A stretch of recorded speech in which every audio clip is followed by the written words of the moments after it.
Welcome back to New Zealand Dairy Farmer. We're in Te Aroha on the Hauraki Plains and are talking with Bill Quinn, long-time organic farming advisor, about the ins and outs of organic dairy farming. Is there any particular regions in New Zealand where it's easier to be an organic dairy farmer than others, based on changes to conventional systems?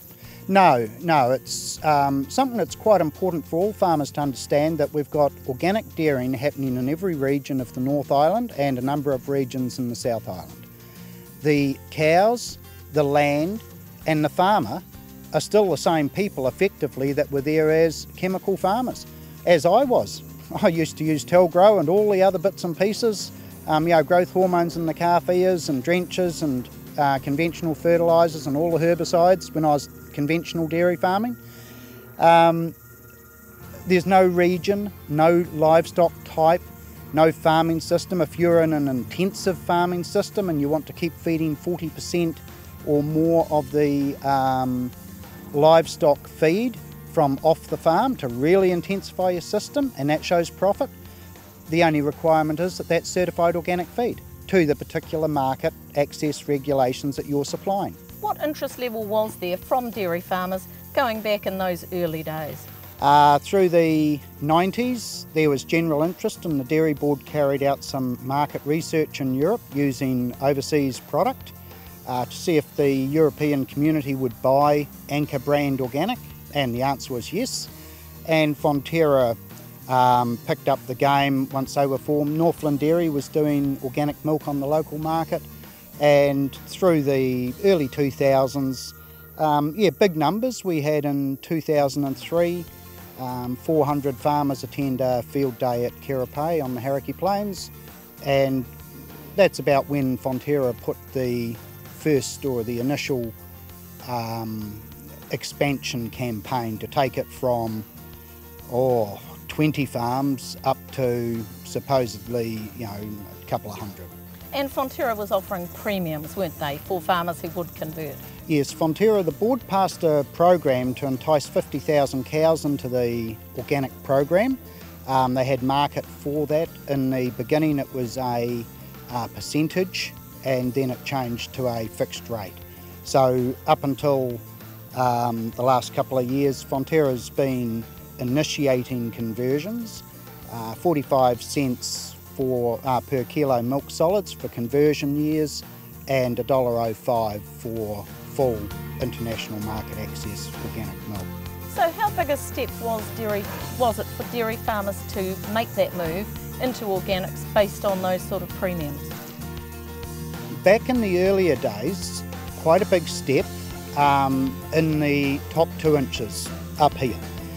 But as we've gone through, we've seen a lot of companies developing and bringing in products. We've seen farmers such as Gavin opening their gates to allow other farmers to see it can be done. And so the practices are now commonplace. 3,000 odd dairy farmers in the country use homeopathy, for instance, yet we have 100 certified organic dairy farmers. Any number of certified organic inputs are used by conventional farmers. A lot of them still don't want to go organic because they think they've got to join the Green Party or some other environmental extremist group, which isn't the case. It's just simply good farm practice.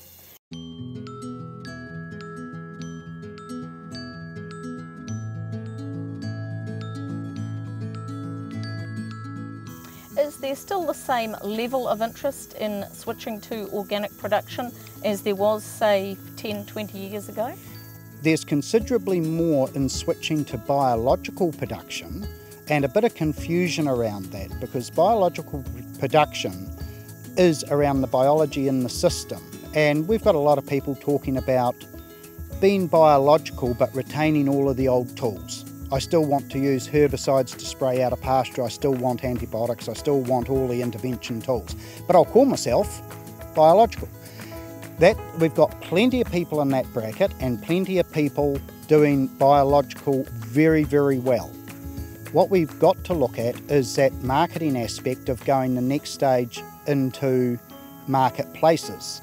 Fonterra, they've just cut the August 2011, they cut the organic program back to the Waikato Bay of Plenty, and essentially there's been no growth in the last 18 months. In fact, we've dropped from 130 odd farms down to about 90. What industry bodies do organic dairy farmers need to deal with when it comes to certification? Okay, for certification specifically, there's BioGrow New Zealand Limited, based in Wellington, and Assure Quality.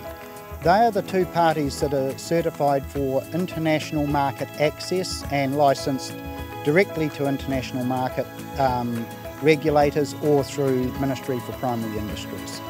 And there's an organic producers group as well, which dairy farmers can belong to? Yes, there's the Organic Dairy and Pastoral Group, which was formed by the likes of Gavin back in '99, and that's grown and provides support around the country.